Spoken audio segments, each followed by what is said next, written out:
আমার বাবাকে দাফন দেওয়ার পর আমি কবর পাশে দাঁড়াইয়া দাঁড়াইয়া আব্বা আব্বা বলে কাঁদি। বয়স আমার মাত্র 7 থেকে 8 বছর। কবরের পাশে দাঁড়াইয়া কাঁদি। আহা, বাবারে বুঝি চির বিদায় দিয়ে দিলাম। আল্লাহু আকবার। আর একটু জোরে কন্যা আল্লাহু আকবার। প্রতিবেশী আমার চাচতো ভাইরা আমাকে সান্ত্বনা দেয়, আর কাঁদিস না, সবাইকে একদিন কবরের মধ্যে চলে যেতে হবে। কথা কোনটা বেঠি? এ বন্ধুরে আমার, এই কবর এমন একটা কবর, আল্লাহ রাসূল বলে, মুসলিম শরীফের মধ্যে হাদিসটা এসেছে, যেদিন আপনার মৃত্যু হবে, যেদিন আমি সাইফুল ইসলামের হেলালির মৃত্যু হবে, আমার বন্ধুরে, সেদিন আমাকে কবরের মধ্যে সাদা প্যাকেট করে কাফনের কাপড় প্যাকেট করবে, মাথার উপর একটা গিট্টা, মাঝখানে একটা গিট্টা, পায়ের নিচে একটা গিট্টা দিয়া আমার লাশটা খাটের উপর শোয়া রাখবে। কথা ঠিকটা বেটি? জানাজার নামাজ কমপ্লিট করে যেই মাত্র আমার লাশটাকে কবরের মধ্যে শোয়াইবে, এমন একজন নবীর নাম নিয়ে কবরের মধ্যে শোয়াইবে, যারে আল্লাহ না বানাইলে আমার আল্লাহ কিছুই বানাইতো না। কথা কোন ঠিক না বেঠি?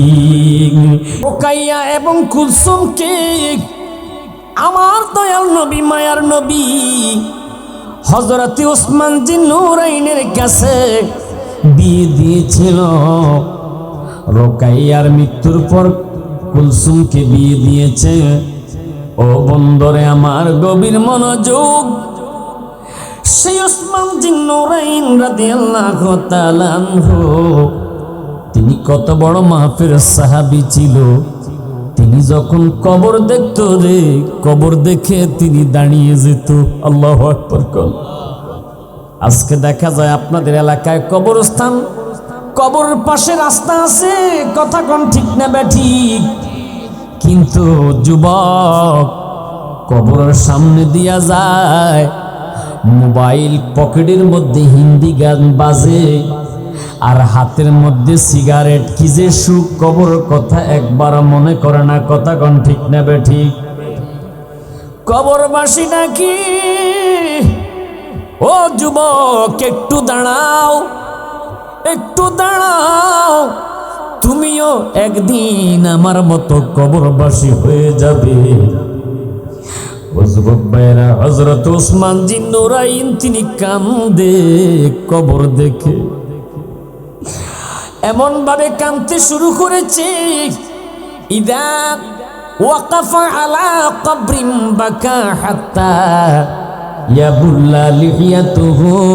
তিনি কবর দেখে এমন ভাবে কাঁদতে শুরু করেছে, তার চোখের পানি দিয়ে দাড়িগুলো ভিজে ভিজে টপ টপ করে বুকের মধ্যে চোখের পানি পড়তে শুরু হয়েছে। আল্লাহু আকবার। আর একটু জোরে কন্যা আল্লাহু আকবার। আজকে আমরা ব্যথা ফেলে কাঁদি, পায়ের মধ্যে কাটা বিঁধলে কাঁদি, কাঁচ ভাঙা ঢুকলে কাঁদি, আহা রোড অ্যাক্সিডেন্ট হলে, আহত হলে কাঁদি,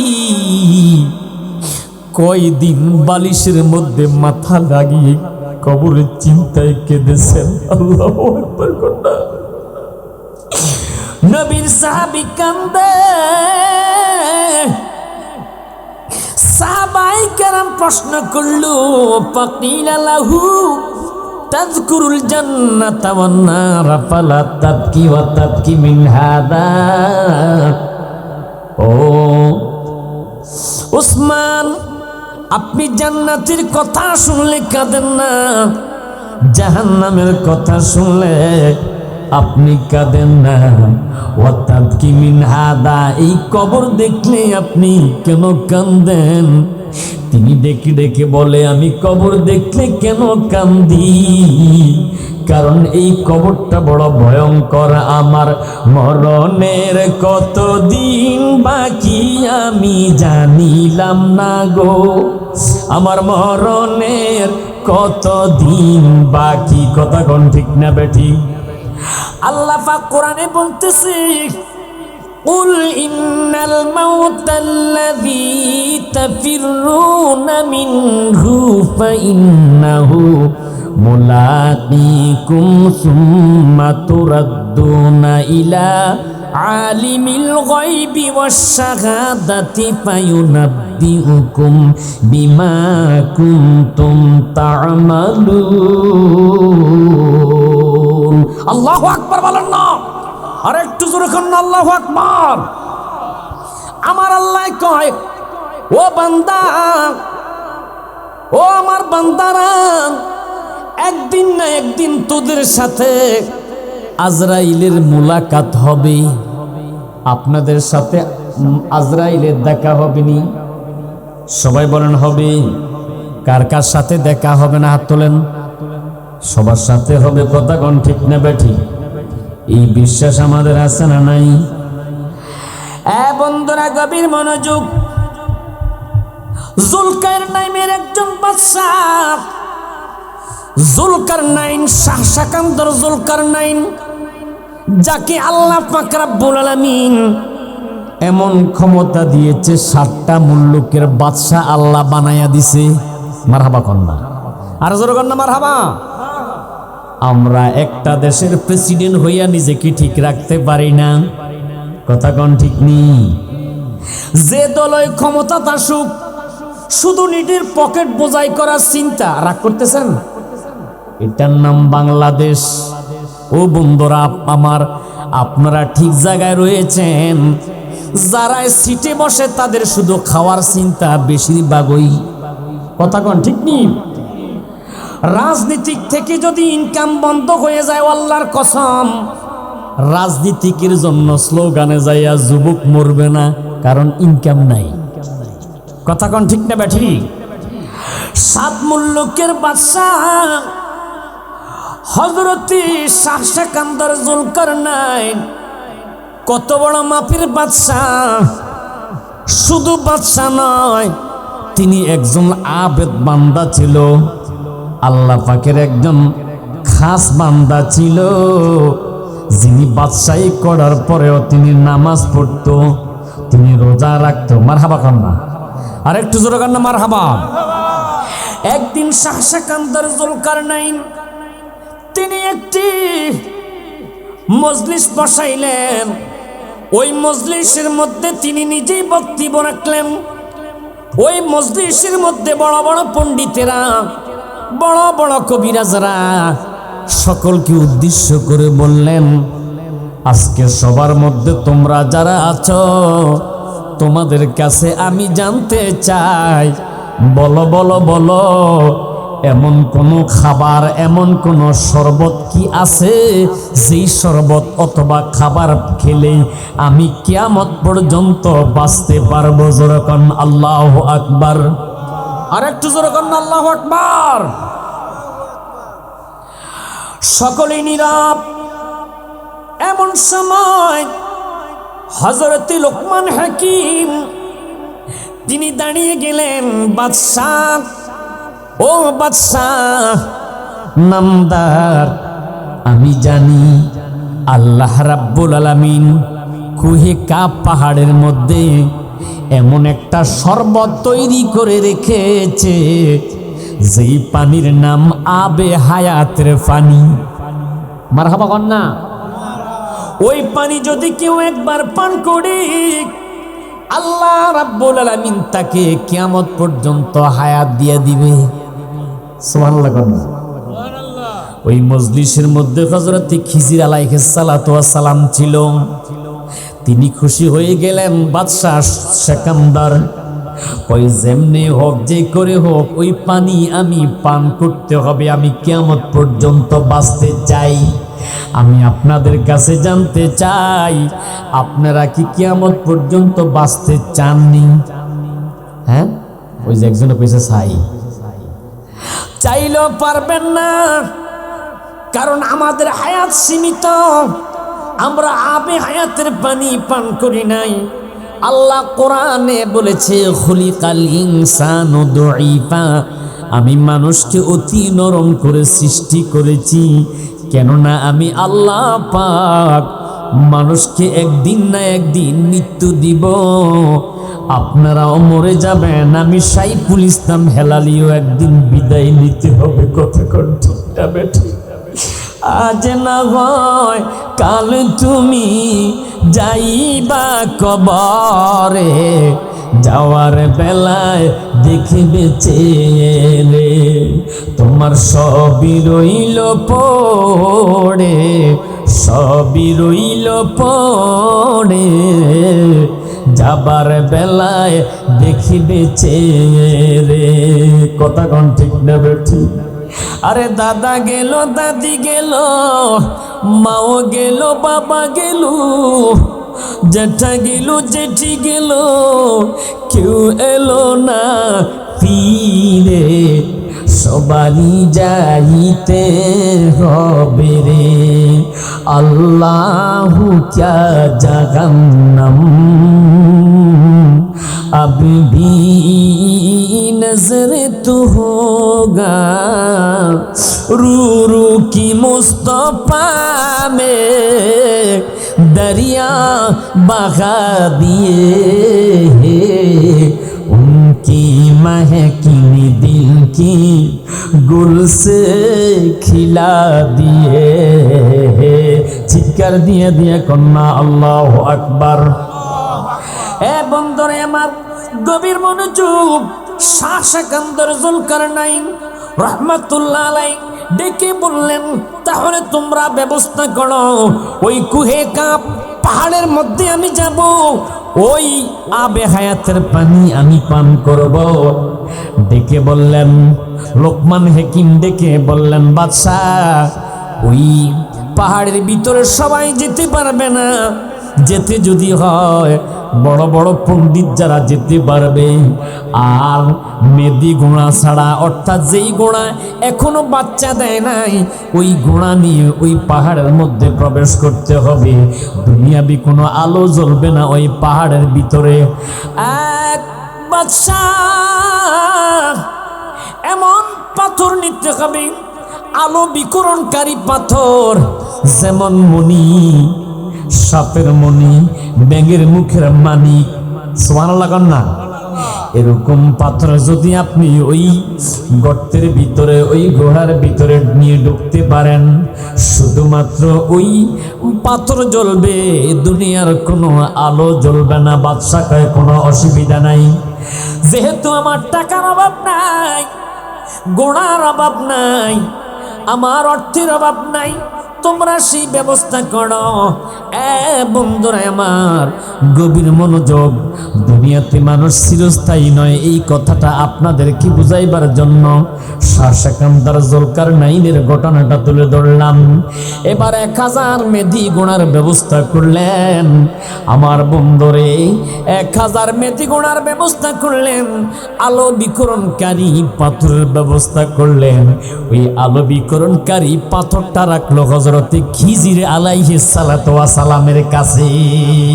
আল্লাহু আকবার বল না। যেই পাথরটা আলো দেয়, ওই পাথরটা রেখেছে হযরতে খিজির আলাইহিস সালাতু ওয়াস সালামের কাছে, যে পাহাড়ের ভিতরে আমরা যখন ঢুকবো তখন ওই পাথরটা বের করবা। জি বাদশা, ঠিক আছে, কোনো অসুবিধা নাই। এবার 1000 গুণার ব্যবস্থা করলেন বাদশা সৈন্য লইয়া।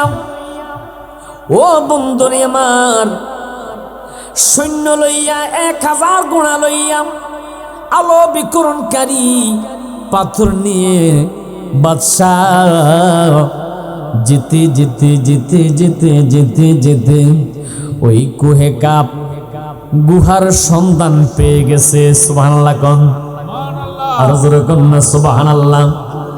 হুয়াল্লাযী খালাকা লাকুম মা ফিল আরদি জামিআ সুম্মা ইস্তাওয়া ইলাস সামাই ফাসাওয়াহুন্না সাব'a সামাওয়াত ওয়া হুয়া বিকুল্লি শাইইন আলিম।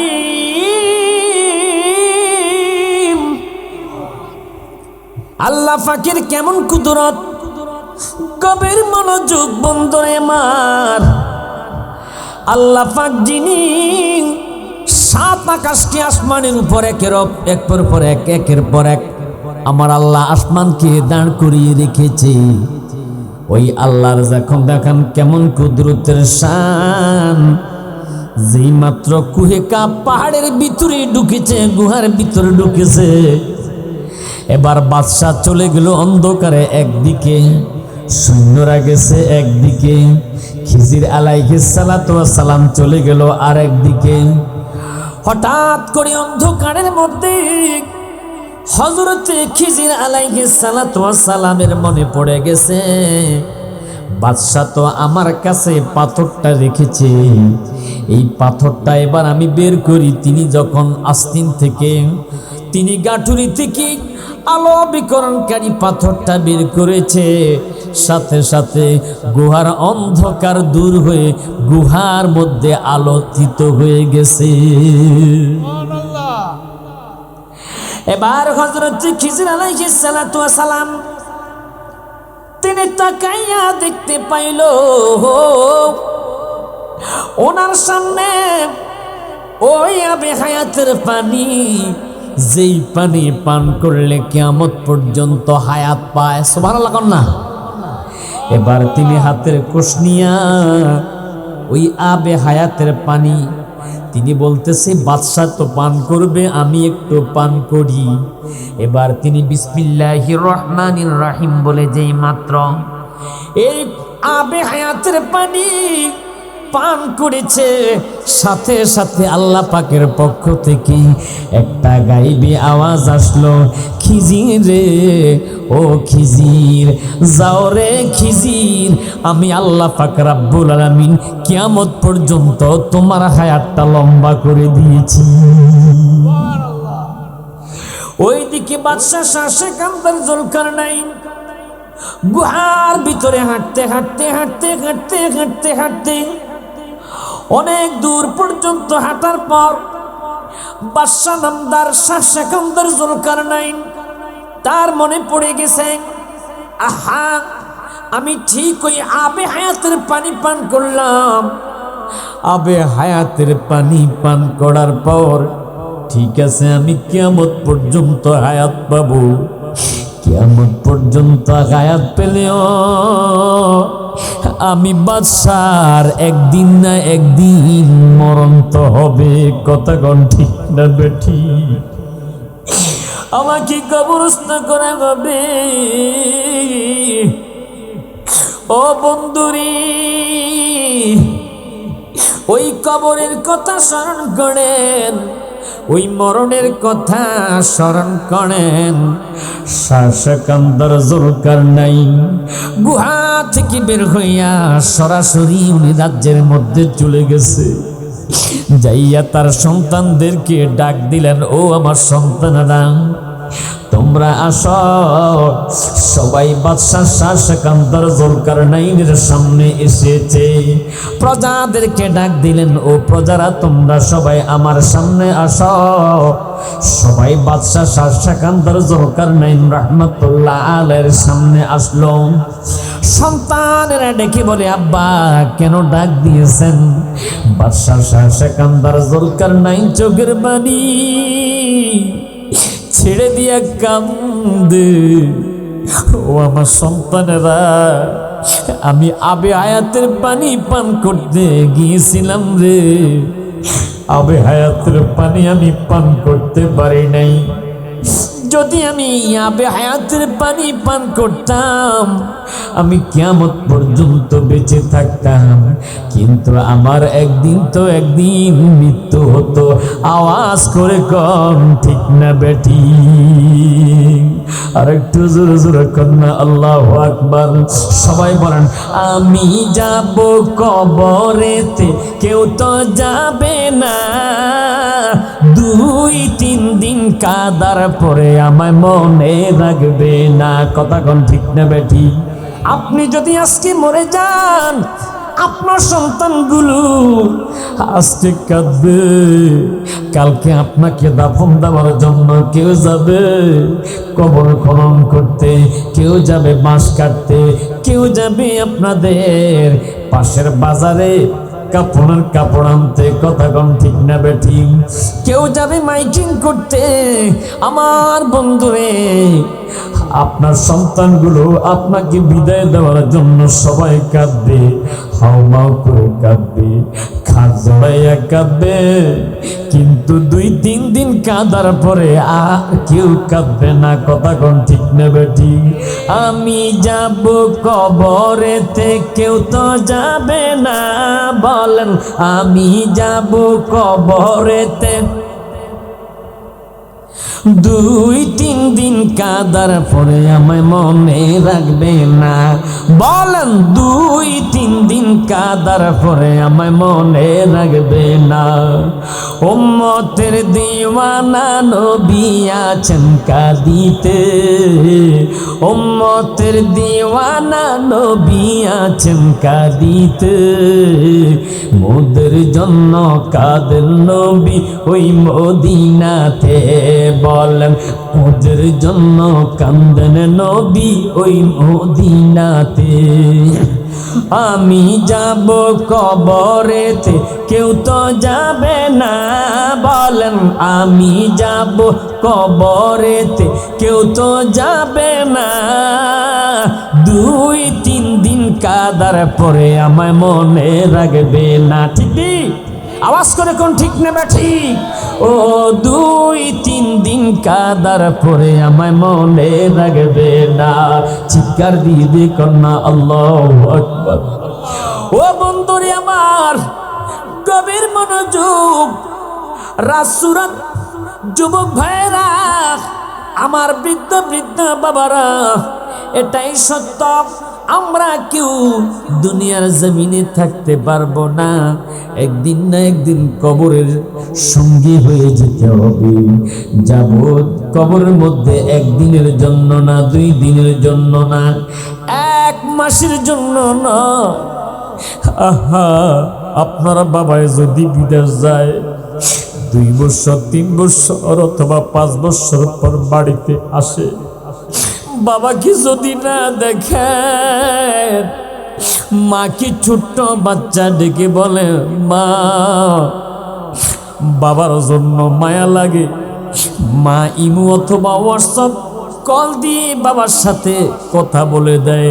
বাবা সন্তানকে দেখে, সন্তান বাবাকে দেখে। বন্ধুরে, ওই যে দেখা যায় বাউন্ডারি করা একটা বাড়ি, এটা এমন একটা বাড়ি, আপনার ঘরের পাশে এই কবর দেওয়ার পরেও আপনার সাথে ভিডিও ফোনে কথা বলা যাবে না। আর একটু জোরে কন্যা আল্লাহু আকবার। কারণ বাবাই যেদিন মৃত্যু হয়েছে, বাবাকে কবরের মধ্যে রেখেছি। আমার বাবাকে দাফন দেওয়ার পর আমি কবরের পাশে দাঁড়াইয়া দাঁড়াইয়া আব্বা আব্বা বলে কাঁদি। বয়স আমার মাত্র 7 থেকে 8 বছর। কবরের পাশে দাঁড়াইয়া কাঁদি। আহা, বাবারে বুঝি চির বিদায় দিয়ে দিলাম। আল্লাহু আকবার। আর একটু জোরে কন্যা আল্লাহু আকবার। প্রতিবেশী আমার চাস্ত ভাইরা আমাকে সান্ত্বনা দেয়, আর কাঁদিস না, সবাইকে একদিন কবরের মধ্যে চলে যেতে হবে। কথা কোন ঠিক? এ বন্ধুরে আমার, এই কবর এমন একটা কবর, আল্লাহ রাসূল বলে, মুসলিম শরীফের মধ্যে হাদিসটা এসেছে, যেদিন আপনার মৃত্যু হবে, যেদিন আমি সাইফুল ইসলামের হেলালির মৃত্যু হবে, আমার বন্ধুরে, সেদিন আমাকে কবরের মধ্যে সাদা প্যাকেট করে কাপড়ের কাপড় প্যাকেট করবে, মাথার উপর একটা গিট্টা, মাঝখানে একটা গিট্টা, পায়ের নিচে একটা গিট্টা দিয়া আমার লাশটা খাটের উপর শোয়া রাখবে। কথা ঠিকটা ঠিক? জানাজার নামাজ কমপ্লিট করে যেই মাত্র আমার লাশটাকে কবরের মধ্যে শোয়াইবে, এমন একজন নবীর নাম নিয়ে কবরের মধ্যে শোয়াইবে, যারে আল্লাহ না বানাইলে আমার আল্লাহ কিছুই বানাইতো না। কথা কোন ঠিক না বেঠিক? সেই নবীকে ভালোবাসতে চাই কি চাই না? নবীর তাজিমে একটু দাঁড়ালে কতজন কত কথা কয়। কথা কোন ঠিক না বেঠিক?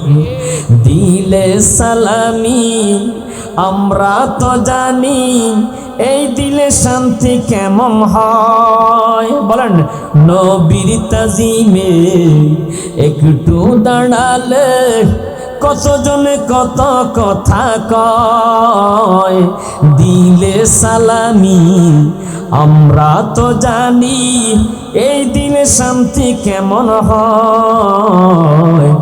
যে না বোঝার সে বুঝবে না, আমরা সুন্নিরা নবীর দিওয়ানা গো, সুন্নিরা নবীর দিওয়ানা। সবাই বলেন আহলে সুন্নাত ওয়াল জামাত। রাগ করতেছেন মনে হয়? আহলে সুন্নাত ওয়াল জামাত বলাতে রাগ করতেছেন? তো জিন্দাবাদ বলেন না কেন? আহলে সুন্নাত ওয়াল জামাত, জোরে জোরে, আহলে সুন্নাত ওয়াল জামাত জিন্দাবাদ, জিন্দাবাদ, জিন্দাবাদ, জিন্দাবাদ, জিন্দাবাদ। নারায়ে তাকবীর। না, এই আওয়াজে মানি না বাবা। এতক্ষণ তো দেখতেছি আহা আমি শুধু ওয়াজ করে যাচ্ছি, আপনারা সুবহানাল্লাহ আসতে বলতেছেন, আলহামদুলিল্লাহ আসতে বলতেছেন। মানুষ তো কম নয়, আপনারা একটা ইয়া রাসূলুল্লাহর হুঙ্কার দিলে এই রাত সুরাত মাহফিলটা থরথর করে কাঁপবে। আওয়াজ করে কোন ঠিক নেবে ঠিক? দেখি আপনাদের স্লোগানের আওয়াজটা কেমন জজবার সহিত হয়, আমি দেখতে চাই। নারায়ে তাকবীর, মারহাবা মারহাবা। এই শীত আছে না, শীত দেখবেন চলে যাবে। আর একটু হুঙ্কার দেন, নারায়ে রিসালাত, মারহাবা মারহাবা, নারায়ে রিসালাত। সুন্নি মহাসম্মেলন, সুন্নি মহাসম্মেলন, নারায়ে তাকবীর, নারায়ে রিসালাত। সবাই বলি আলহামদুলিল্লাহ। আর একটু জোরে কর না আলহামদুলিল্লাহ। মানুষ এখন ভাইরালের পাগল। এই যে আমি কান্না করে ওয়াজ করতেছি, হৃদয় তো ঘামতে হবে, হৃদয়ে প্রেম থাকতে হবে। কথা কন ঠিক না ঠিক? কয় শুধু ভাইরাল হুজুর আসবি কিনা সেই ওয়াজে যাবো। ওই যে এক হুজুরে বলতেছে আমি আর মোবাইলে দাওয়াত নিব না, আমি আর মোবাইলে দাওয়াত নিব না, আমাকে দাওয়াত দিতে হলে আমাকে আমার মাদ্রাসায় আসতে হবে। এই যে এক একটা কথা বলে এক একটা ভাইরাল হয়, এদের দরকার। কথা কন ঠিক নেই? তো এমন ভাবে সে ওয়াজ করতেছে, আগামীকালকে আমার বগুড়া মাহফিল, আগামী কালকের পরে আমার সিলেট মাহফিল, এর পরের দিন আমার ইন্ডিয়া মাহফিল। এইভাবে সে কাঁদতেছে, আর সাধারণ মানুষগুলো করে কাঁদতেছে। ওয়াজের আগা মাথা কিছুই বোঝে না। কথা কন ঠিক না বেঠিক? এই টান করে ভাইরাল হয়ে যায়, আর ওই বক্তাকে খুঁজে খুঁজে দাওয়াত দেয়। কোরআন হাদিসের ওয়াজ করি, এগুলো গ্রহণ করতে চায় না। বুঝার দরকার আছে না নাই? কথা বলেন আছে না নাই? একটু দরুদ শরীফ পড়ে আল্লাহ